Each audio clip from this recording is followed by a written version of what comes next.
Assalamualaikum Pak Hanif. Waalaikumsalam Ibu Pur. Bolehkah saya meminta waktunya sebentar? Apa lama boleh? Boleh. So, kebetulan saya waktu ini sedang kosong, sedang istirahat, tidak ada jam, sehingga waktu saya ini bisa banyak digunakan. Begitu. Oke. Gimana? Iya, saya Ada mau yang bercerita Pak oh, tentang apa yang saya rasakan oh, akhir-akhir ini di kelas. memang kenapa Bu Pur di kelas ada masalah apa atau ada berita menggembirakan apa sehingga Ibu mau bercerita dengan saya? Begini Pak Hanif. Akhir-akhir ini saya merasa murid saya di kelas itu kurang memperhatikan atau tidak antusias ketika pembelajaran saya. Selain itu juga murid-murid saya yang mengerjakan tugas itu hanya separuh, 50%. Misalkan dari 30 anak yang mengerjakan tugas paling 15, Pak. Nggih. Begitu. Jadi di pembelajarannya Bu Pur, anak-anak kayak menurut Bu Pur itu apa namanya? Kurang antusias ya. Iya, Pak. Yang Jadi, mengerjakan mm-mm. itu hanya 50%. Iya, Misalkan 30, 15 anak yang mengerjakan. Oke, bisa saya tangkap. Jadi menurut Bu Pur, kira-kira apa yang Ibu Pur diharapkan dari obrolan kita hari ini? Kalau melihat kasusnya yang Ibu Pur tadi sampaikan, kira-kira saya berharap solusi atas permasalahan saya tentang antusias murid-murid yang saya ajar, Pak. Gitu maksud saya. Karena anak-anak itu kalau di kelas kebanyakan kadang ngobrol sendiri, terus tidur-tiduran, yang memperhatikan ya paling 50%, yang mengerjakan tugas juga sama. begitu. Iya. Jadi harapannya bisa memperbaiki antusias siswa ya. Iya. Menurut Ibu, hal-hal apa saja ya? Menurut Ibu itu hal-hal apa saja yang membuat siswa atau murid-murid Ibu itu kurang antusias dalam mengikuti pembelajaran bersama Ibu di kelas? Kalau tadi dilihat kan 50% dari 30, 15 anak itu kan termasuknya banyak Ibu. Kira-kira apa itu yang menyebabkan Ya. murid itu kurang Oke. antusias? Iya Pak, saya ingat-ingat dulu. Kalau saya ingat kembali, hal yang menyebabkan murid-murid saya kurang antusias adalah yang pertama, pembelajaran saya sedikit membosankan kayaknya Pak. Terlalu monoton. Saya Monoton. selalu dominan untuk berbicara, bercerita di depan murid kayak dongeng kayak gitu Pak. Nggih. Dan yang kedua, saya tidak memberikan kesempatan buat murid untuk berpendapat atau aktif berbicara ketika pembelajaran saya. Iya. Berarti tadi menurut Ibu itu pembelajaran yang monoton ya. Iya Pak, betul. Begitu. Kira-kira apa saja? Menurut Ibu, karena tadi kan Ibu menyampaikan kayaknya pembelajarannya itu terlalu monoton, terlalu dominan untuk berbicara, eh, dan terlalu banyak berbicara di depan murid-murid. Nah, kira-kira nih menurut Ibu ya Bu, nah, apa saja yang dapat membuat murid-murid Ibu itu menjadi antusias terhadap pembelajaran yang Ibu lakukan? Kalau tadi kan sudah kelihatan tuh, kayaknya kayak monoton. Nah, kalau menurut Ibu itu kelihatannya monoton. Nah, jadi kira-kira apa ya penyebab yang bisa membuat murid-murid Ibu itu antusias tuh di kelasnya Ibu ketika Ibu sedang melakukan pembelajaran gitu, biar tidak membosankan. Oke Pak, menurut saya murid-murid pasti menginginkan pembelajaran yang asik, tidak monoton, tidak membosankan, menyenangkan, nyaman, seperti itu ya Pak ya. Ya, jadi saya mempunyai ide atau berpikir kalau pembelajaran yang asik dan menyenangkan itu pembelajaran yang berpihak pada murid nopo nggih Pak nggih. Kalau tadi kan saya apa ya? Saya apa ya? Teacher centered Teacher apa ya? center. Guru, berpusat pada guru. Ya, ya. Nah, Iya. saya berpikir untuk berpihak atau berpusat pada murid ya. Oh, iya Bagaimana iya ya. Pak? Oh, berarti banyak dirubah. Yang tadi Ibu itu teacher center berubah menjadi student center karena murid itu kan sebagai subjek juga bukan objek kayak gitu. Jadi Ibu bisa memberikan pembelajaran-pembelajaran yang menarik bisa dengan model pembelajaran yang mungkin berdiferensiasi sehingga Ibu bisa memberikan pembelajaran sesuai minat dan bakat murid dan gaya belajar murid kayak gitu.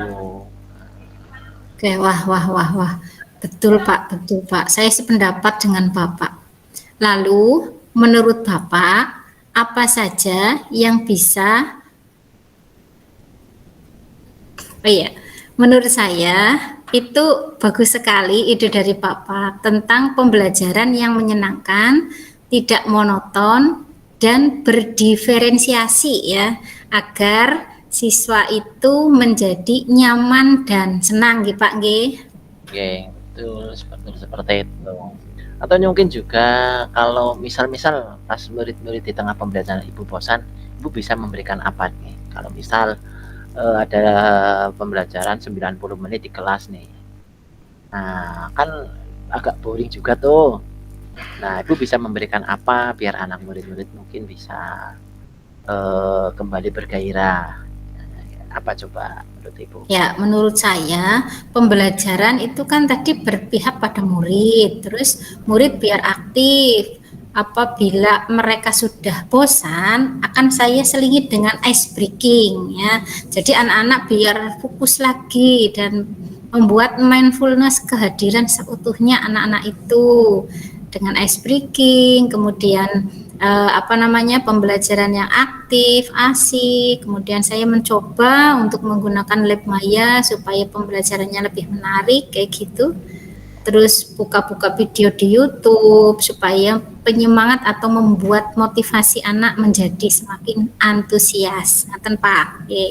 Oke, saya setuju dengan Ibu itu tadi. Yang pertama, buatlah sebuah pembelajaran yang berdiferensiasi, terus juga melakukan ice breaking, juga membuat lab maya. Nah, itu kayaknya nanti bisa membuat kelas Ibu yang tadinya hanya 50% dari kelas Ibu yang mengerjakan tugas dan rasa antusiasmenya yang kurang, itu akan berubah menjadi 100% semuanya antusias pada pembelajaran yang Ibu berikan.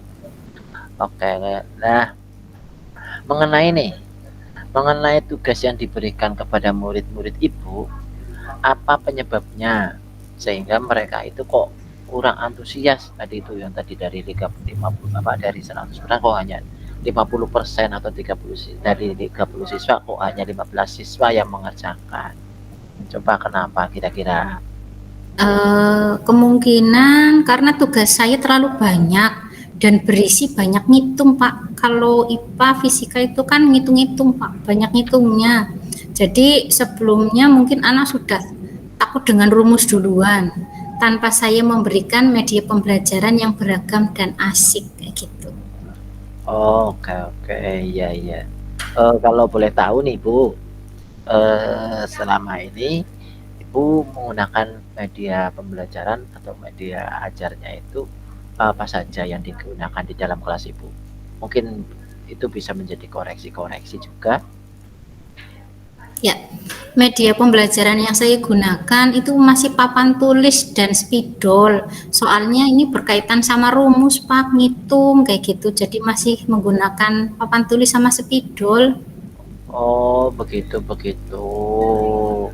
Mungkin ada nggak alternatif lain selain papan tulis yang sudah pernah Ibu gunakan untuk pembelajaran di kelas Ibu? Saya pikir dulu ya, Pak ya, bentar. Ya, saya pikir banyak Pak media pembelajarannya. Contohnya misalkan lab alam, lab IPA, atau alat-alat fisika, kemudian video atau gambar yang ada di internet, atau bisa juga kita menggunakan aplikasi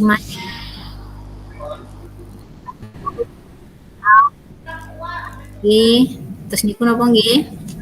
Iya, tapi mohon maaf tadi suaranya nggak jelas, mungkin bisa diulangi lagi. Oke, Iya. saya ulangi ya Pak ya. Saya pikir banyak Pak media pembelajaran selain papan tulis dan spidol. Contohnya, yang pertama itu lab alam atau lab yang ada di sekitar kita.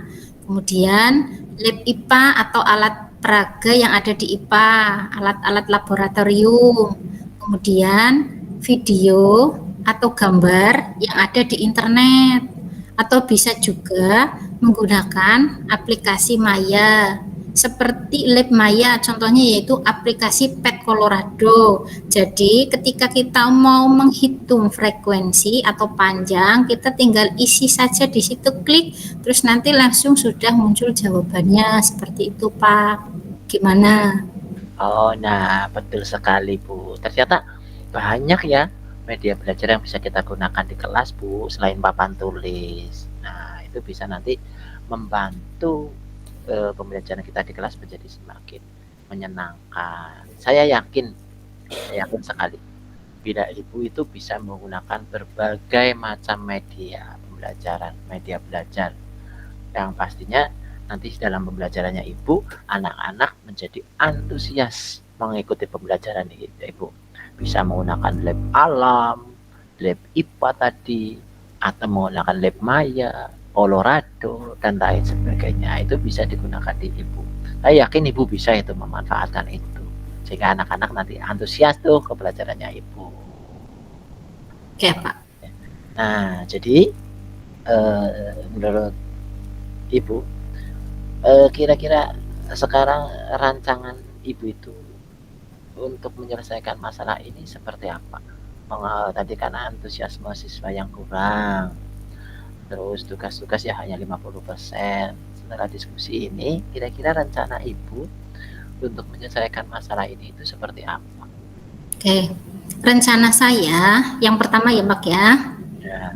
Saya merancang pembelajaran yang mengasihkan dengan menggunakan media pembelajaran yang beragam seperti gambar, lab alam, lab IPA, video di YouTube, dan lab Maya. Berarti itu termasuk pembelajaran berdiferensiasi Pak.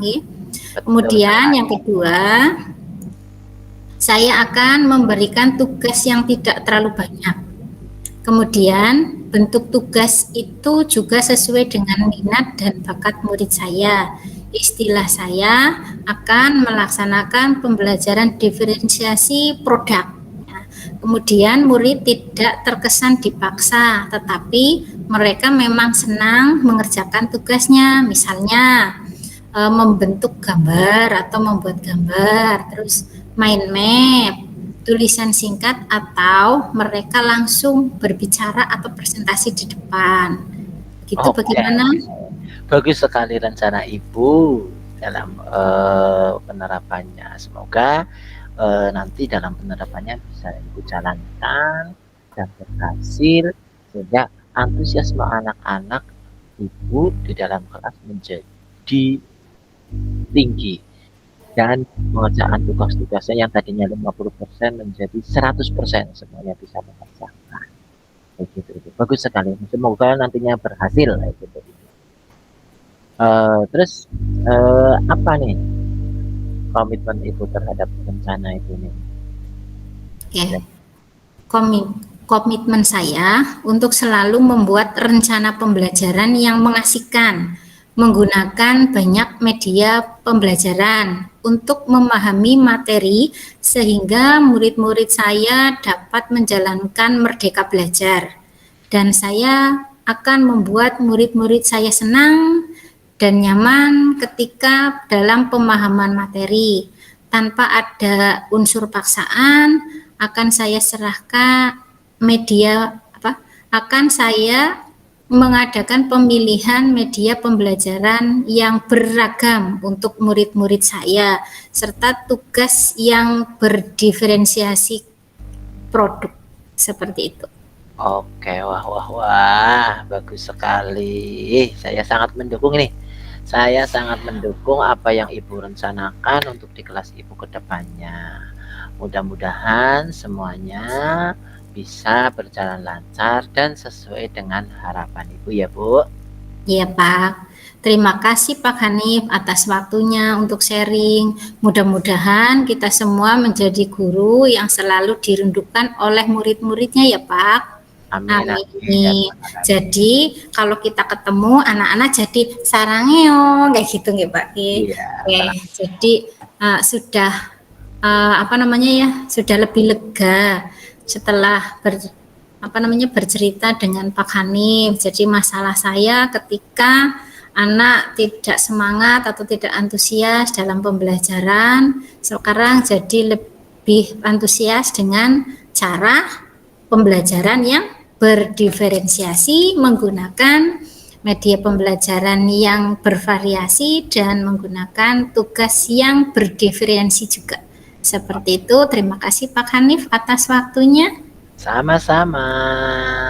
Nanti kalau misalkan ini sudah saya laksanakan di kelas, kalau masih ada permasalahan atau masih ada kendala, boleh bercerita lagi, berbagi pengalaman Pak Hanif. Boleh. Tapi sebelumnya nanti bikin janji dulu ya. Pas nanti saya pas di jam di kelas nanti nggak bisa menemani Ibu kan kasihan, nggak enak sayanya. Oh iya, oke. Pak, terima kasih. Oke. Saya akhiri. Assalamualaikum warahmatullahi wabarakatuh. Waalaikumsalam warahmatullahi wabarakatuh.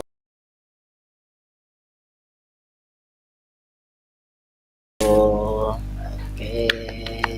Tepuk tangan untuk kita sendiri. Oke. Assalamualaikum Pak Hanif. Bagaimana kabar hari ini? Semoga sehat selalu ya. Iya Ibu. Waalaikumsalam warahmatullahi wabarakatuh. Alhamdulillah hari ini ya keadaan saya baik, bahagia, senang juga begitu. Alhamdulillah Pak, senang saya dengarnya. Bapak sehat, saya sehat, ya. Tapi hari ini saya perhatikan Pak Hanif terlihat agak kurang semangat. Kayak ada yang dipikirkan. Apakah ada masalah Pak Hanif? Oh iya Bu, sedikit boleh curhat apa enggak nih Bu? Boleh, banyak juga nggak apa-apa. Sebenarnya saya bukan mengalami sih ya, saya merasakan ada sedikit yang mengganjal atau permasalahan yang mengganjal. Saya harap Ibu bisa memberikanlah sedikit waktu dan solusi untuk mendengarkan keluhan saya ini. Karena ini agak walaupun sedikit tapi mengganggu pikiran saya di keseharian saya sampai nggak bisa tidur gitu. Oh, tentu bisa, Pak. Saya di sini siap membantu Bapak biar tidur Bapak nyenyak, nggih. Silahkan ceritakan apa yang membuat Pak Hanif merasa tidak nyaman sampai kelihatan tak semangat seperti itu, sampai tidak bisa tidur. Oke, monggo. Bu, terima kasih Bu atas waktunya dan kesempatannya. Jadi saya sangat senang mendengarnya ini. Saya jadi ada kayak secercah solusi nantinya yang bisa saya dapatkan itu. Jadi begini, belakangan waktu ini saya akan mengajar di kelas. Nah, ada di salah satu kelas saya itu saya merasa kesulitan untuk mengatasi kecenderungan anak-anak bermain HP selama masa belajar di kelas saya. Jadi mereka ketika saya masuk ke kelas dari pergantian jam, wah anak-anak itu sudah dengkluk semua posisinya yang bermain HP kayak gitu. Dan saya agak merasa di situ merasa risih kayak gitu loh. Jadi seolah-olah anak-anak itu acuh dan tidak menghiraukan kehadiran saya di kelas itu, kayak gitu. Dan itu membuat saya, ya itu tadi, kayak tidak nyaman, kayak seolah-olah, wah saya nggak ada apa ini di kelas ini, padahal saya baru datang ke situ, kayak gitu. Jadi itu agak mengganjal di hati saya. Harapan saya kan ketika saya masuk kelas itu, anak-anak itu menyambut, ih, oh ada Pak Guru nih, ada Pak Guru. Nah, mereka bersiap-siap, harapannya seperti itu. Tapi ternyata kemarin di salah satu kelas saya itu mereka itu ada yang sebagian fokus pada HP-nya, ada yang nge-game, ada yang WA, ada yang TikTok-an begitu. Nah, itu mengganggu pikiran saya, Bu. Ya tentu Pak, itu sangat mengganggu pikiran Pak Hanif sampai nggak bisa tidur, nggih. Ya, saya di sini ingin membantu, ya. Memang ini bisa menjadi tantangan buat Pak Hanif. Bagaimana kecenderungan ini mempengaruhi suasana di kelas Pak Hanif? Iya, ya karena mereka bermain HP ya Bu, jadi mereka itu tidak fokus pada saat pelajaran. Mereka lebih tertarik bermain HP daripada materi yang saya ajarkan. Lebih mending dengklung melihat HP daripada mendengarkan materi yang saya sampaikan. Padahal saya sudah berusaha membawakan materi yang saya ajarkan itu dengan model dan metode yang menurut saya itu sudah menyenangkan, aktif lah. Tapi ya itu tadi, mereka tetap fokus ke HP-nya. Ya hanya ketika saya ngomong, anak-anak, nah, mereka akan melihat ke saya, memperhatikan sebentar, tapi kemudian dia kembali lagi untuk memegang handphonenya dan bermain lagi. Seperti itu, Bu. Oke, sekarang saya paham.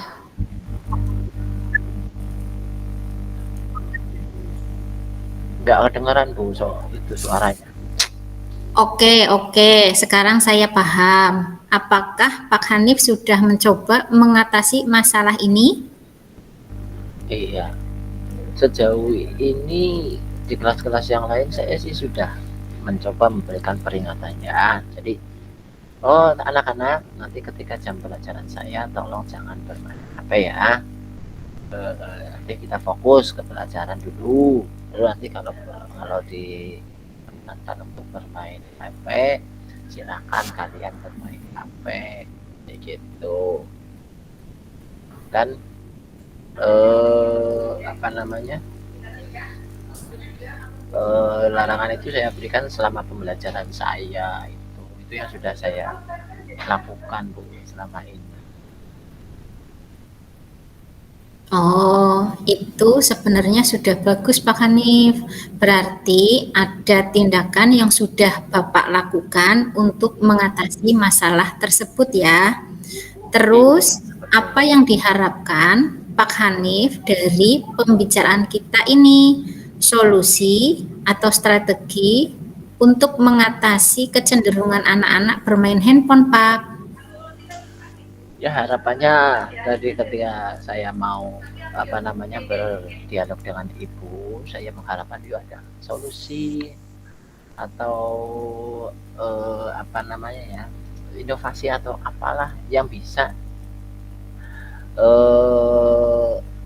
menyelesaikan masalah yang saya hadapi di kelas saya. Karena ya itu tadi, Bu, seperti saya terangkan di awal, saya merasa agak risih ketika saya sedang menjelaskan dengan penuh semangat menggebu-gebu, tapi anak-anak malah bermain HP gitu. Jadi sebelumnya juga saya pernah menyampaikan di kelas yang lain juga untuk larangan bermain HP di dalam kelas. Tapi kelas ini kayak kurang diindahkan itu, kayak gitu. Jadi harapannya ya saya mendapatkan solusi dari ibu atau agar pembelajaran di kelas saya menjadi kondusif dan anak-anak lebih fokus terhadap materi yang saya ajarkan di kelas, Bu, seperti itu. Baik, Pak. Mari kita identifikasi masalah ini lebih lanjut.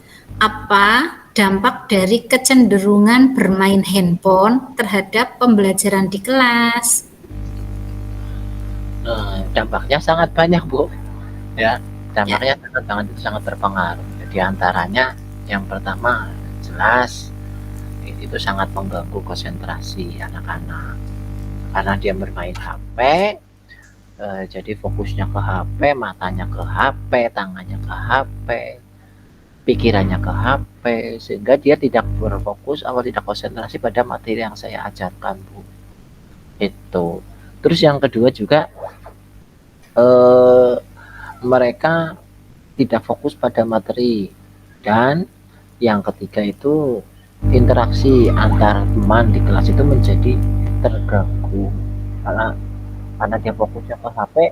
Ketika saya melemparkan pertanyaan, ya coba Mas kamu jawab pertanyaan ini, mereka bingung apa sih tadi kayak gitu. Ketika ada teman lain yang coba memberikan pertanyaan juga atau membantu jawab, mereka juga bingung kayak gitu. Karena tadi pas saya menjelaskan, mereka hanya bermain HP kayak gitu. Nah, itulah beberapa dampak yang saya rasakan. Mereka jadi konsentrasinya terganggu, fokusnya hanya kepada HP, interaksi sosialnya menjadi kurang, dan terutama dia juga ada etika dalam kelas kepada guru pun jadi sedikit berkurang menurut saya.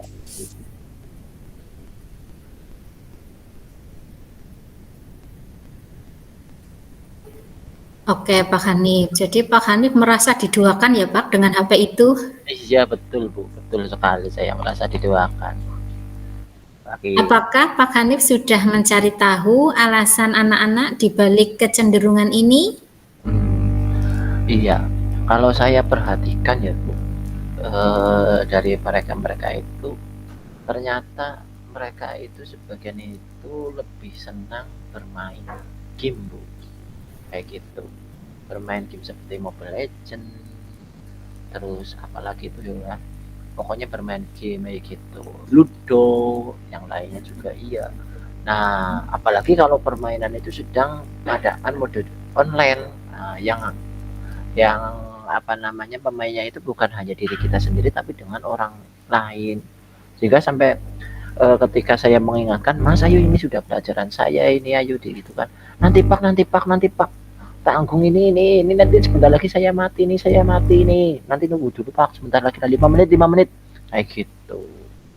Nah, itu kayaknya yang menyebabkan mereka itu lebih suka bermain HP karena dia mungkin banyak hal-hal baru di permainan itu, Bu, begitu. Oke.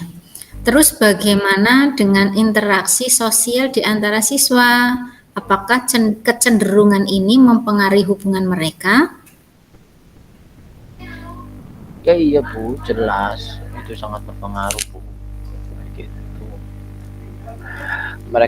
Karena mereka lebih asik dengan handphonenya, sehingga dia lebih suka menyendiri, Bu, di pojokan gitu, atau di bangku belakang, padahal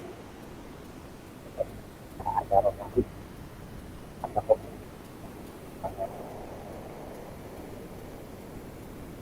nah, saya juga pernah memperhatikan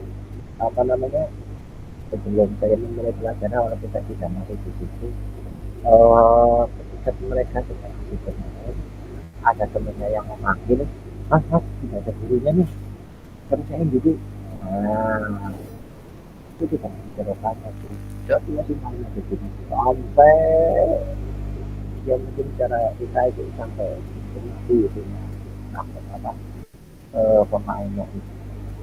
Saya datangi anak itu, saya tegur, Mas ini sudah pelajaran, saya jawabnya nanti dulu apa kita mau mati kayak gitu.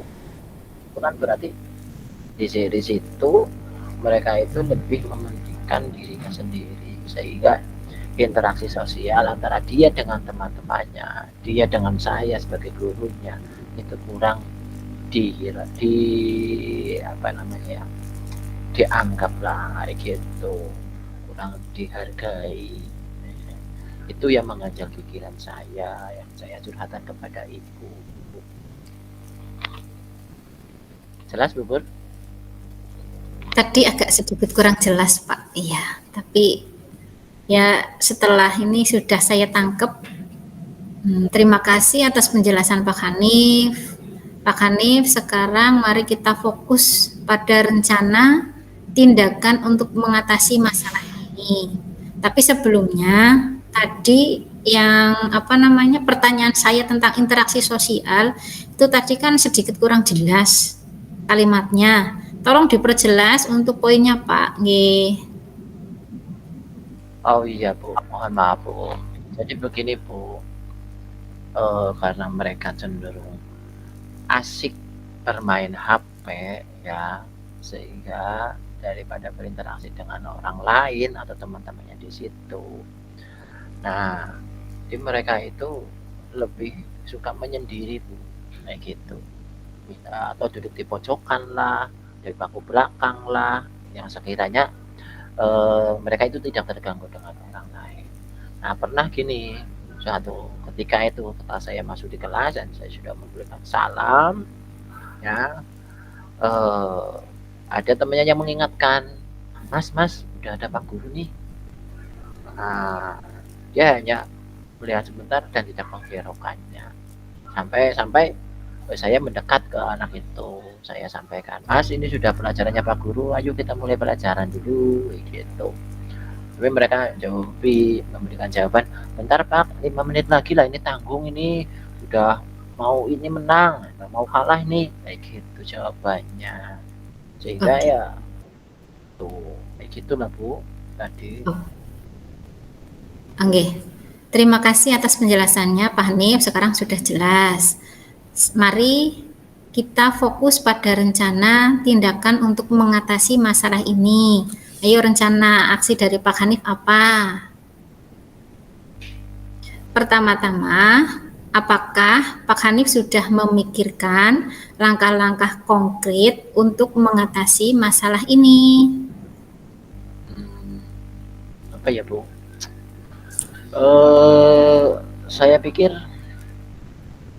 mungkin selain saya memberikan larangan ya, mungkin ya kayaknya ini lebih bagusnya kita buatkan di dalam kelas itu suatu kesepakatan kayak gitu, atau keyakinan di kelas itu. Misal keyakinannya seperti ini, oke anak-anak, sebelum memulai pembelajaran kita akan membuat suatu kesepakatan bersama biar pembelajaran kita pada hari ini bisa berjalan dengan lancar. Yang pertama, kita bisa hadir seutuhnya. Maksudnya hadir seutuhnya, raga kalian di sini, jiwa kalian di sini, tetapi juga pikiran kalian di sini. Nah, caranya bagaimana? Yaitu dengan fokus pada apa yang aku sampaikan.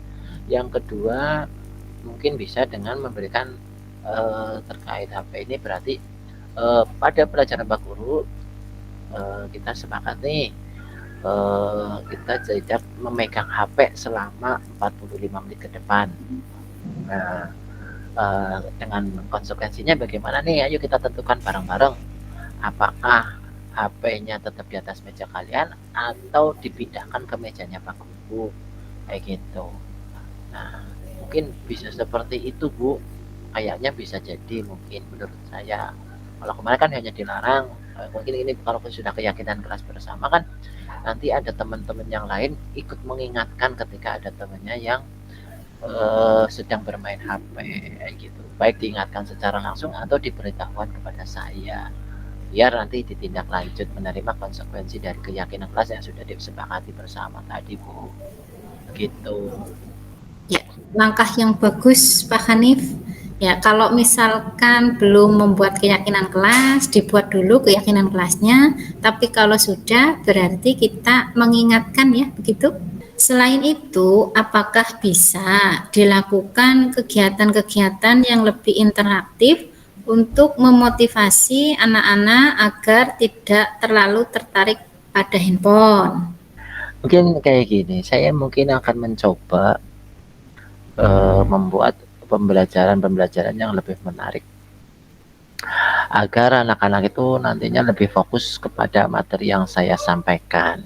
Nah, bisa mungkin nanti di dalam salah satu materinya nanti saya akan memanfaatkan aplikasi-aplikasi online untuk membuat pembelajaran itu menjadi menarik, bisa dalam bentuk game atau video atau yang lainnya, sehingga anak-anak itu akan tertarik dengan pembelajaran saya dan mungkin dan bisa diakses dengan handphone mereka. Jadi bisa jadi anak tersebut tetap bermain HP, tetapi yang dimainkan itu adalah permainan yang menunjang pembelajaran yang saya buat, Bu, kayak gitu, Bu. Mungkin bisa seperti itu juga solusinya ya, Bu, ya. Oke Pak, bagus sekali solusi dari Pak Hanif sendiri. Apakah ada hal lain yang perlu dibahas atau ditanyakan mengenai rencana tindakan ini? Sudah cukup deh nanti tadi. Oke, baik Pak. Semoga rencana ini membawa perubahan positif di kelas nggih Pak nggih. Oke, siap, Bu, siap. Jangan ragu untuk kembali berbicara jika ada perkembangan atau perlu bantuan lebih lanjut nggih Pak nggih. Oke, Bu, terima kasih banyak, Bu, atas waktunya dan atas saran dan masukannya juga dari Ibu. Saya sekarang sudah merasa lega, pikiran saya sudah nggak terlalu rumit seperti yang sebelumnya, sehingga nanti saya bisa tidur dengan nyaman. Saya akan mencoba mempraktikkan yang tadi kita diskusikan di dalam kelas saya, dan nanti saya juga insya Allah akan memberitahu perkembangan lebih lanjut kepada Ibu terkait saran dan motivasi yang Ibu berikan kepada saya tadi, Bu, begitu. Ya udah, Bu, terima kasih sekali atas waktunya. Mohon maaf tadi mengganggu ya, Bu, karena pikiran saya tadi agak kalut sehingga saya mau butuh pencerahan ini dari Ibu Purwaningsih membantu masalah saya di kelas saya. Mungkin gitu saja, Bu, saya mau undur diri. Terima kasih waktunya. Assalamualaikum warahmatullahi wabarakatuh. Oke, sama-sama Pak. Waalaikumsalam warahmatullahi wabarakatuh. Semoga berhasil dan sukses ya Pak. Iya, Tidurnya nyenyak. iya, Bu. Oh ya, Bu, izin tanya.